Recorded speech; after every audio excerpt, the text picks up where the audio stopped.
6 jours, il n'y a plus de gouvernement.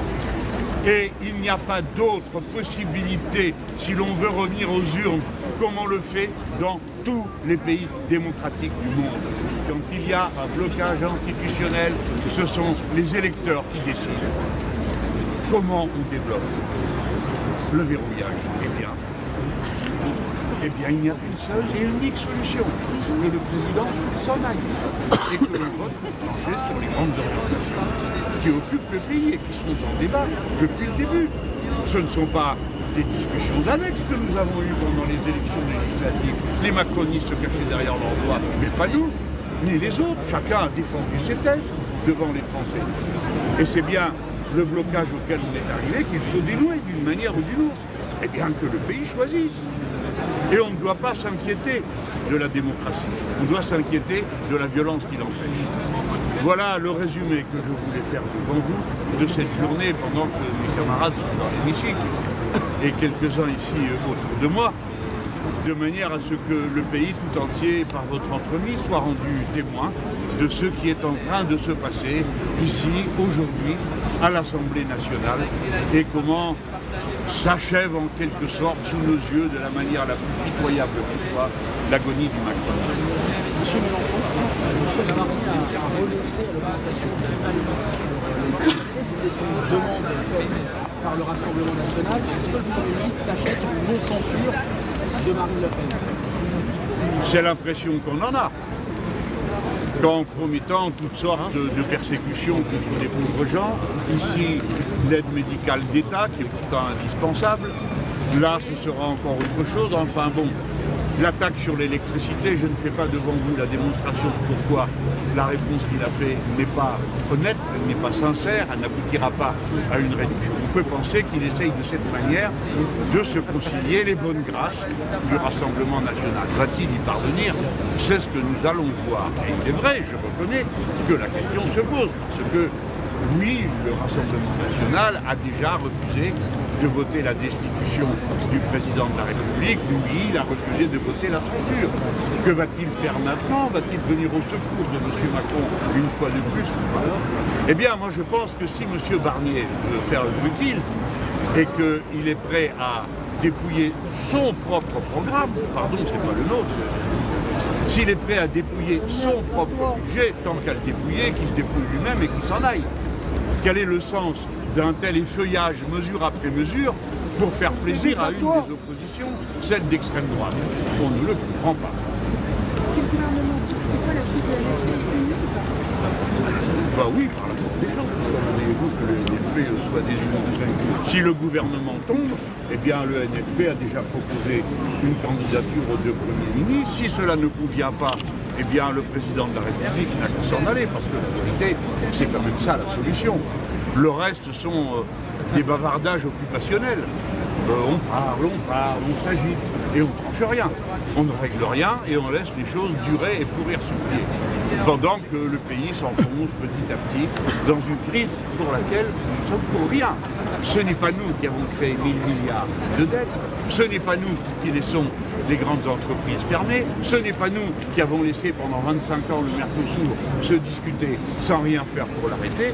Nous sommes donc avec sur les genoux tous les éléments de crise que nous a laissé M. Macron et rien d'autre. Par conséquent, nous pensons que les gens qui ont créé le problème ne sont pas les mieux placés pour le régler. Et que les gens qui ont toujours combattu les causes du problème sont par contre les mieux placés pour faire face à la crise. Alors, le peuple français tranche. Mais de grâce, halte à cette mascarade que le macronisme est en train d'organiser. En cas de censure, Michel Barnier met en garde le sexe d'une tempête, des turbulences graves sur les marchés financiers. Il pointe la responsabilité de la gauche à assumer les conséquences. Qu'est-ce que vous direz? Que M. Barnier n'a jamais eu beaucoup d'imagination. Et une fois de plus, on le voit, ce sont les calamités habituelles. L'hiver nucléaire, les sauterelles, les épidémies. Tiens, à propos de l'épidémie de grippe aviaire, par exemple. On connaît tout ça. Qui a mis le pays dans cet état? Lui. Au nom de quoi son maintien serait-il, lui et les autres, au nom de quoi son maintien serait-il la solution au problème? Non. Et nous nous sentons parfaitement capables de faire face à la situation qui résulterait de son départ et de celui de M. Macron. On saurait quoi faire. Nous avons un programme, il a été soumis aux Français, nous avons un projet de budget. Nous venons de faire la démonstration que pour la partie recette, nous amenions la situation du budget de la France en dessous des 3% de déficit. Nous savons faire, pas eux. Voilà la vérité, M. Barnier. Alors bon, on ne lui en veut pas, il est là pour ça. Et il essaiera de grappiller jour après jour, heure après heure, quoi? Eh bien, le recul du moment où il faudra bien disparaître et s'en aller. Donc en conclusion, par cette censure, vous recherchez une présidentielle anticipée. Oui, monsieur. Vous êtes un observateur sagace. Et cela ne devrait pas vous surprendre. C'est clair. Mais oui, bien sûr. Mais à moins que quelqu'un ici ait trouvé une autre idée. Est-ce qu'on peut retourner aux urnes d'une autre manière? La réponse est non. Par conséquent, puisqu'on ne peut pas faire de nouvelles élections législatives, alors faisons une élection présidentielle. C'est le seul moyen qu'on a de voter. Et vous ne devez pas être surpris. Vous me présentez ça comme si c'était une correction à notre propre attitude. Mais pardon, c'est bien nous, les Insoumis, qui avons dit dès le mois d'août qu'il fallait destituer le président de la République. Et depuis, les signaux se sont multipliés qui montrent que nous avons raison. Non seulement il est incapable de résoudre ce problème que ce soit, mais il n'a rien respecté. C'est lui qui n'a pas consulté les présidents des assemblées avant de venir. C'est pas nous. C'est lui qui a nommé le dernier des élections, pas nous. Ce qui ne se fait dans aucune démocratie. Voilà la vérité de la situation de M. Macron. Et d'ailleurs, pourquoi a-t-il dissous la précédente Assemblée nationale, si on peut se permettre de poser des questions un peu insolentes? Enfin, parce qu'il avait perdu l'élection européenne, n'est-ce pas? Et il a dit qu'il fallait faire un effort de clarification. Et c'est pour ça qu'il votait, c'est pour ça qu'il dissolvait l'Assemblée. Avez-vous l'impression qu'on ait gagné en clarté depuis, que les choses soient plus nettes et plus claires? Dans une démocratie, pour que le peuple puisse être l'arbitre, il faut encore qu'il comprenne ce qui est en train de se passer. Que voulez-vous qu'on comprenne à une chose pareille? Il a dissous pour faire la clarté. Il n'est pas arrivé à la clarté, qu'il s'en aille et nous irons à la clarté. En cas de présidentielle, nous verrons, monsieur. est-ce que la gauche partira Je suis certain qu'il y aura un nombre suffisant de candidats. Si les délais le permettent, bien sûr. Est-ce que la gauche partira unie en cas de présidentielle anticipée? Pardon? Est-ce que la gauche partira unie en cas de présidentielle Nous allons anticipée? le voir bientôt. Quelque chose d'autre? Pardon?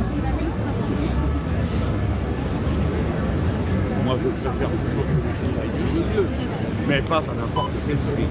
Et puis, une élection qui serait une nouvelle source de confusion, en fait.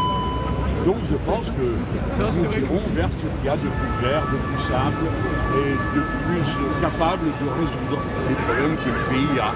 Voyez-vous, il ne faut pas continuer à croire dans les années 90 et 80 où l'on pouvait interminablement tourner autour du pot, ne s'engager jamais à rien, être dans le nini, comme on disait à l'époque, nini, et puis pour finir, des déficits, des choses qui ne marchent plus, jusqu'au point où est rendu ce pauvre pays.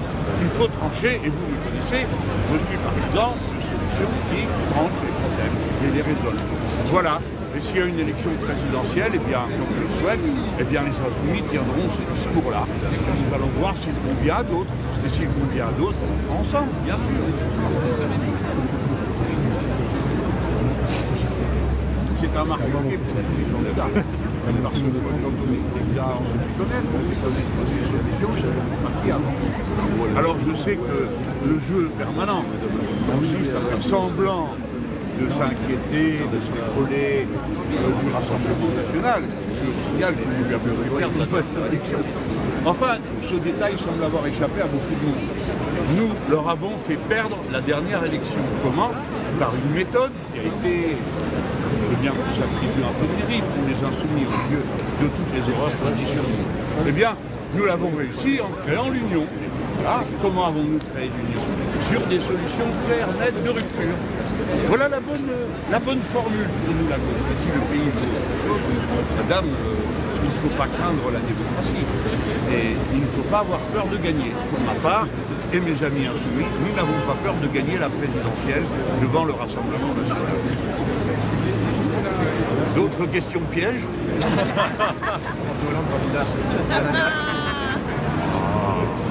C'est une commandite, monsieur, que vous me proposez. poser. Merci à tout le monde. Merci. Bravo. Voilà les amis, on est en direct des Invalides sur Paris et c'était un appel pour l'abrogation de la retraite, de la réforme des retraites. Voilà, vous avez pu entendre Mélenchon. Alors je ne sais pas s'il va encore avoir d'autres prises de parole, il va encore avoir de prises de parole de l'autre côté les amis. On va retourner de l'autre côté.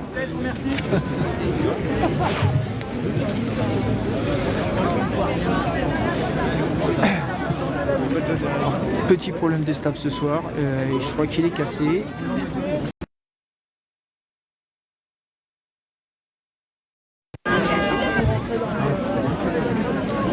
C'est la retraite à 60 ans. On s'est battu pour la retraite à 60 ans. On s'est battu pour la gagner, on se battra pour la garder. La retraite à 60 ans. On s'est battu pour la gagner, on se battra pour la garder. La retraite à 60 ans. On s'est battu pour la gagner, on se battra pour la garder. La retraite.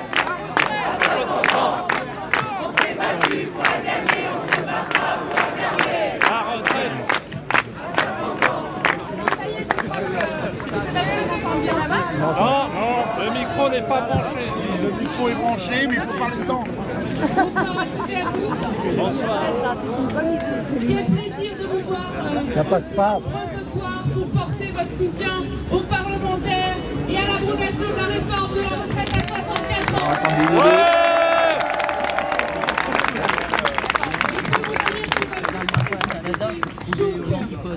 Parce que là-dedans, ce qui se passe au sein de l'hémicycle de l'Assemblée nationale est un scandale absolu. Arriver au vote pour l'abrogation de cette réforme de retraite. Pourquoi? Parce qu'ils sont minoritaires dans l'hémicycle, parce qu'ils sont minoritaires dans tout le pays. Et aujourd'hui...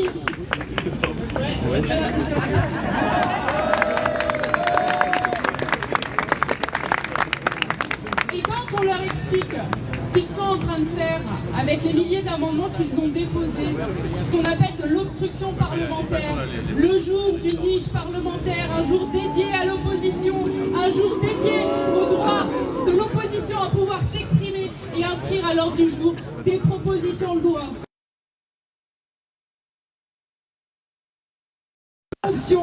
Et quand ils font ça, ils sont méprisants vis-à-vis de tous les gens qui sont contre cette réforme. 93% des actifs sont contre cette réforme.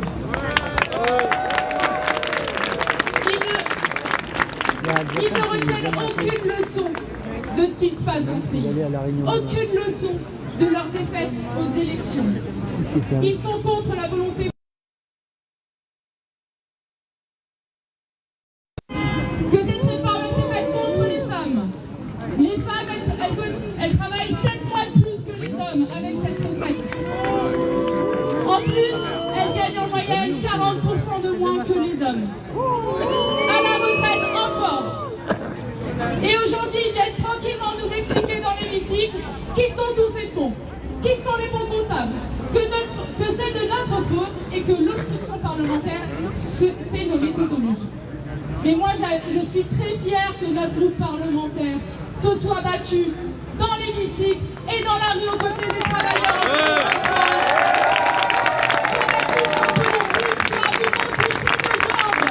Dans la rue aux côtés des travailleurs, dans l'hémicycle pour représenter le peuple, parce que c'est notre combat.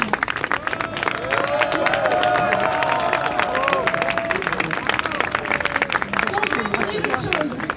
Sachez que jusqu'à minuit, N'hésitez pas à partager le live s'il vous plaît. on va se battre pour tout faire, pour abroger cette réforme de la retraite à 64 ans. Vous allez nous battre sur chaque amendement, sur chaque prise de parole. Et vous pouvez compter sur nous. Merci.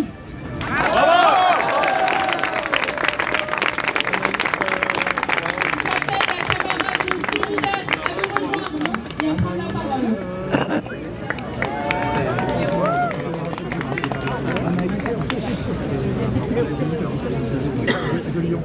De Lyon.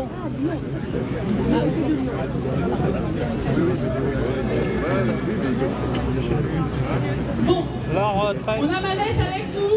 SG.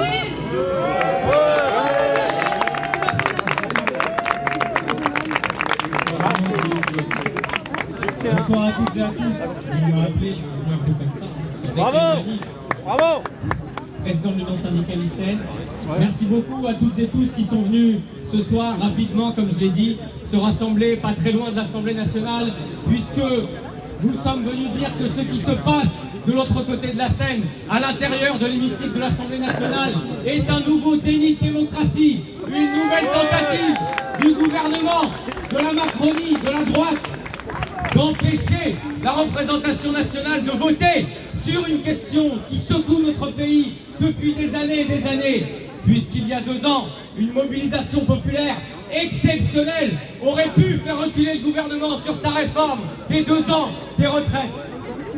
La lutte pour le temps libre, la lutte pour les retraites a, il y a 2 ans, rassemblé beaucoup autour d'elle, des millions et des millions de personnes qui sont descendues dans la rue. Et le gouvernement ferait mieux de ne pas l'oublier. Il ferait mieux de se souvenir qu'il y a 2 ans, 80 universités étaient bloquées contre la réforme des retraites. 400 lycées étaient bloqués contre la réforme des retraites. Et après qu'Emmanuel Macron ait pris la décision favorable aux demandes de Marine Le Pen, aux demandes de Jordan Bardella, de dissoudre l'Assemblée nationale, on nous a dit pendant des jours et des jours que c'était le RN qui allait gagner.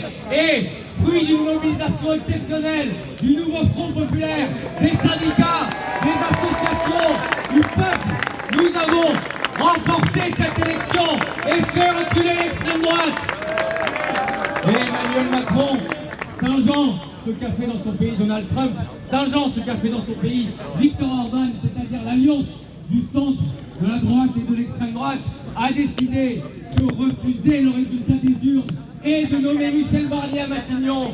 Et dès cet instant, en tant que syndicaliste, avec l'Union étudiante à l'époque, l'Union syndicale lycéenne, nous avions organisé ces manifestations du 7 et du 21 septembre. Et nous avons dit, dès ce moment-là, que cette décision était un coup de force et que le gouvernement de Michel Barnier, qui ne reposait sur à peu près rien, ne passerait pas l'hiver.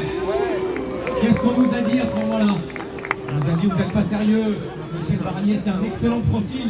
Il va tout à fait continuer à former un gouvernement et à durer dans le temps. Et bien finalement, ce gouvernement n'a même pas passé l'automne. Ce gouvernement va tomber. Nous sommes dans une situation de crise. La crise était économique.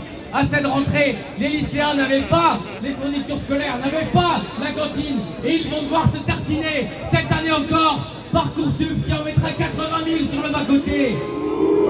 Et la crise s'est muée en crise sociale et maintenant en crise politique. Et maintenant, elle va devenir une crise institutionnelle puisque ce gouvernement va tomber, ce qui n'était pas arrivé depuis 70 ans. Et désormais, nous entrons dans une période bien particulière qui appelle l'unité. L'unité dans l'action, l'unité pour que le peuple gagne sur ses revendications. Que la gauche ici soit unie pour imposer la réforme des retraites, pour faire tomber le gouvernement est une excellente chose. Mais je suis venu vous dire qu'après l'appel que nous avons lancé et qui est en train d'être repris, puisque partout en France, dans les lycées, s'organisent des assemblées générales, des réunions pour organiser des blocages d'établissements. Le 5 septembre. Décembre. Le 5 décembre. Eh bien, un gros appel il y aura pour commencer national. des dizaines et des dizaines de lycées bloqués. Et il y aura la fonction publique majoritairement en grève pour refuser la guerre sociale que mène le gouvernement. C'est le début d'une nouvelle période de crise. Et dans la crise, nous devrons nous mobiliser en tant que mouvement social. Et je suis venu vous dire que nous ne sommes pas ici en tant que syndicalistes, ni pour demander d'entrer au gouvernement, ni pour demander d'entrer à l'Élysée. Ce n'est pas du tout notre rôle. Mais dans la rue, unis par l'action, nous jouerons le rôle du ministère des masses, du ministère de la rue. Voilà ce qu'il faut faire. Se mobiliser partout dans le pays, gagner sur nos revendications et enfin tout changer dans ce pays qui bascule et vivre mieux. Merci. Bravo!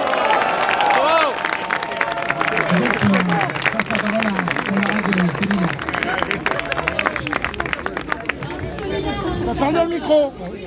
De revenir enfin sur la réforme des retraites de 2020. Monte le micro. Qui n'a fait qu'aggraver les inégalités en repoussant l'âge légal de départ à la retraite à 64 ans et en augmentant le nombre d'annuités. Cette réforme, elle frappe désormais de plein fouet l'ensemble des travailleurs et des travailleurs, notamment les plus précaires et notamment les femmes. Alors c'est une première opportunité pour les députés de voter l'abrogation de cette réforme qui est massivement rejetée par la population et contre laquelle nous sommes toutes et tous massivement mobilisés en 2023. L'adoption de cette proposition, elle ouvrirait la voie à un retour à l'âge de la retraite à 62 ans et potentiellement 42 annuités pour revenir à taux plein. Alors ça serait un premier pas, même si le chemin sera encore long, pour revenir à une retraite à 60 ans et 35 annuités, ce que nous revendiquons à Solidaire. Ce serait un premier pas. La remise en cause de cette réforme des retraites de 2023, c'est fondamentalement le fruit de la lutte de toutes et tous, de tous les travailleurs et les travailleuses chez moi. Des millions de personnes se sont mobilisées, se sont mises en grève pour manifester à l'appel de l'intersyndicale combative et militaire. C'est la mobilisation du mouvement social qui obtiendra aussi cette victoire. Cette réforme, elle est rejetée par cette à Solidaire de demander, bien entendu, l'abrogation. Cette réforme initiale, elle n'a jamais été votée, mais elle a été imposée au 49.3. Il est hors de question de laisser l'instruction empêcher la majorité.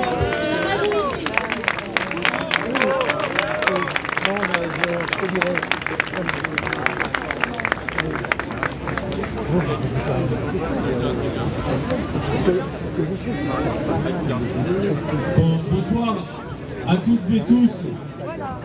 Vous dire quelques mots, mais également vous dire que la séance est encore en cours. Elle sera suspendue à 20h et je pense que d'autres députés, parmi lesquels celui qui est rapporteur de cette loi, Hugo Bernalicis, qui a passé sa journée au banc face aux macronistes, qui ont tout fait pour essayer de le faire sortir de ses gonds ou de le faire réagir, de l'entraîner dans leur obstruction, viendra nous rejoindre, ainsi que d'autres députés du Nouveau Front Populaire. Ce rassemblement est donc parti pour durer. J'ajoute à ce qui a été exprimé par les camarades qui se sont exprimés avant moi que le point où nous sommes est un point de rupture, non seulement pour le gouvernement, non seulement pour Michel Barnier, mais il est un point de rupture pour notre pays et pour la Macronie tout entière. La journée d'aujourd'hui n'est rien d'autre que la démonstration du naufrage en direct des macronistes qui n'ont plus rien à quoi se raccrocher. Ces gens ont perdu les élections, ces gens sont minoritaires dans l'Assemblée et tout ce qu'il leur reste, c'est d'essayer de paralyser cette Assemblée parce qu'ils ont peur, et peur du vote. Oui, la semaine prochaine, dans quelques jours, le gouvernement tombera. C'est une quasi-certitude. Mais la chute du gouvernement ne sera pas la victoire du désordre ou de la bordélisation. La chute du gouvernement sera le début d'un retour à un ordre social juste, parce qu'elle précédera des grandes mobilisations sociales, et elles ont été appelées, et les lycéens y ont appelé tout à l'heure. Et elle emmènera à la chute de celui qui est responsable en tout et pour tout de la situation dans laquelle nous nous trouvons, c'est-à-dire Emmanuel Macron. La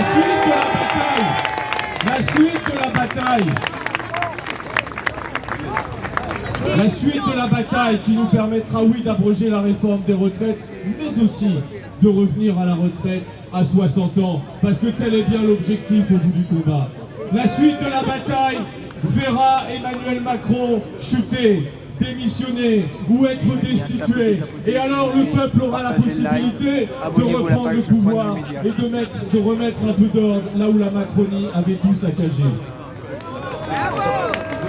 Je voudrais laisser la parole, avant que d'autres encore nous rejoignent, à l'un de ceux que vous connaissez sans doute pour avoir été de tous les combats face à l'extrême droite. Parce que oui, dans cette situation, si aujourd'hui nous devons encore affronter les macronistes. C'est bien parce que l'extrême droite les a sauvés et défendus à de multiples reprises depuis la rentrée parlementaire. Et qui de mieux pour vous parler de cette lutte contre l'extrême droite, y compris sur le plan des retraites, que celui qui nous vient de la jeune garde et qui est aujourd'hui député après avoir battu un député sortant du Rassemblement national, Raphaël Arnaud. Bonsoir à toutes et tous, ça fait plaisir que la mobilisation, c'est comme vous vous en doutez, même si on mène la bataille là-bas, on est tout de suite plus à l'aise dans la rue avec vous, parce qu'on a justement combattu ensemble. On est toujours là et on restera toujours là. C'est ce qu'on va entendre. Donc, nos adversaires du jour sont bien définis, c'est les macronistes. Mais on en oublierait presque le Rassemblement national et l'extrême droite, qui on l'a vu durant toute cette bataille sur les retraites, a tenté de se faufiler un peu par démagogie sociale et par volonté de faire belle vitrine devant le peuple. Il est bon de rappeler quand même ce qu'est véritablement le Rassemblement national et comment est-ce qu'ils opèrent. À chaque début de mouvement social, ils n'espèrent qu'une chose, camarades, c'est qu'on perde. C'est qu'on perde, parce que si jamais on fait reculer les macronistes, alors comme durant toute la bataille du budget, ils seront obligés de se dévoiler et de se ranger du côté du capital, et donc de se ranger du côté de la retraite à 64 ans, même à 67 ans, comme l'a dit Jordan Bardella, ce qui lui a échappé durant les dernières campagnes législatives. Et j'ai entendu de la part de plusieurs collègues du NFP, durant les échanges sur la question des retraites, reprocher au Rassemblement national à plusieurs reprises et à l'extrême droite de façon générale de n'être pas légitimes parce qu'ils n'étaient pas venus aux manifestations et qu'ils n'étaient pas venus dans la rue. Alors oui, effectivement, ils ont appelé à plusieurs reprises à casser la grève, à nous dire, à nous faire la leçon en nous disant rentrez chez vous, on s'occupe de tout à l'Assemblée nationale. Ne faites jamais confiance à des élus qui vous disent surtout on s'occupe de tout. On s'occupe de vos affaires, restez chez vous. C'est faux que chacun s'occupe de ses affaires et passe à l'inverse, remonter à leurs élus. Ce qu'il faut faire là-haut jusqu'à l'Assemblée nationale. C'est comme ça que ça marche la démocratie. De base. Mais au-delà de ça, non, c'est pas vrai. L'extrême droite est allée dans la rue durant cette réforme de retraite. C'est faux de dire qu'elle n'y est pas allée. Mais elle est venue avec des barres en fer, des matraques télescopiques et des gazeuses, chasser des lycéens et des lycéennes en lutte, chasser des étudiants et des étudiantes en lutte. Et évidemment, on ne peut pas compter sur les médias pour révéler la violence dont ils sont capables. Mais je pense notamment à Lorient, ou des syndicalistes de Solidaires qui ont été attaqués par des militants d'extrême droite et qui les ont menacés avec des armes à feu. Voilà la réalité du pays et voilà la réalité de l'extrême droite. Et il est bon de se rappeler que si nos adversaires du jour sont les macronistes, que l'extrême droite reste bel et bien le plus grand ennemi des travailleurs et des travailleuses. Merci à tout le monde. Merci à tout le monde, parce qu'on a encore beaucoup de combats à venir. Et on va les abattre, on va continuer à les patronner. Les Boulomé, les Bernard Arnault, les Marine Le Pen et tout ce qui va avec.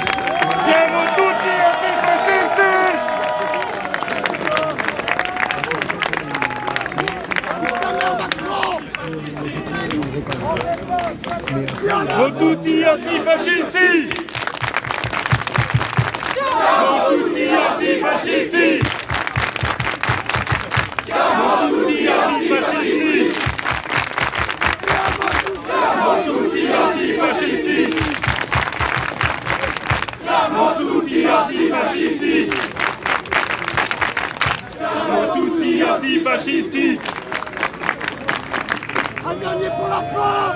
Siamo tutti antifascisti! Bonsoir à toutes et à tous, je suis Nathalie Oziol, députée de l'Hérault, et avec mon collègue Pierre de la bataille. Voilà les amis, on est donc place des Invalides pour ceux qui veulent nous rejoindre pour l'abrogation des retraites. C'est un rassemblement qui va durer dans la soirée. Ils attendent 20h le lever de séance pour que d'autres députés de la France Insoumise viennent ici sur le terrain et viennent discuter. Voilà les amis, donc pour ceux qui veulent nous rejoindre ce rassemblement, c'est aux Invalides et vous êtes en direction ligne 13.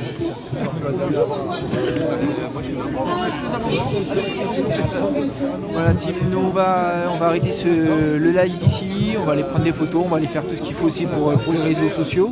Et vous pourrez retrouver ce live ce soir dans la soirée sur notre page YouTube. Vous pouvez en même temps retrouver tous nos lives sur notre page YouTube. N'oubliez pas aussi que le média recrute, on recrute des reporters, on recrute des modérateurs pour TikTok et Facebook, on recrute aussi des pigistes, voilà, si vous voulez écrire des articles, mais c'est avec un grand plaisir. On est tous bénévoles, on travaille tous avec Discord, voilà, vous nous envoyez un petit message soit en privé ici ou sinon sur notre adresse mail, excusez-moi, et on vous répondra rapidement et on recrute dans toute la France, les amis. Voilà, je vais vous souhaiter une bonne soirée à tous, merci d'avoir été sur ce live, je vous dis à très vite, à ce week-end je pense, et bisous la team, merci à tous.